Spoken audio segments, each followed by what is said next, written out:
সূরা আনকাবুতের ৪৫ নম্বর আয়াতে বলছে ইন্নাস সালাতা তানহা আনিল ফাহশাই ওয়াল মুনকার, যে কাজটা করলে মুনকার নামে শয়তান তানহা হয়ে যায়, বিচূর্ণ হয়ে যায়, ওই কাজটার নাম সালাত। তাহলে আমি তোমরা যে কাতার ধরে মসজিদে যে সালাত আদায় করছো ওর ভিতরে শয়তান আর আইটে সাইটে বসছে, যাই বাড়ির দুনিয়াদারির হিসাব নিকাশটা, দোকানের হিসাব, মাঠের হিসাব ওখানে যাই জমা করে যাচ্ছে, তাহলে ওটা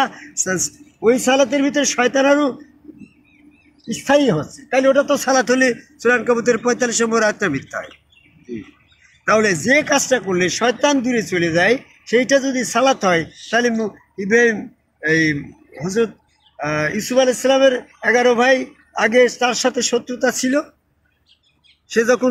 তার সাথে শয়তান ছিল, সে যখন ইউসুফকে সেজদা দিল, ওই শয়তানটা তার মনের ভিতর থেকে চলে গেল, সে তার ওইটাই সালাত। জি, তাহলে প্রকৃতপক্ষে সালাত ছিল নবী মুহাম্মদ সাল্লাল্লাহু আলাইহি ওয়াসাল্লামের সামনে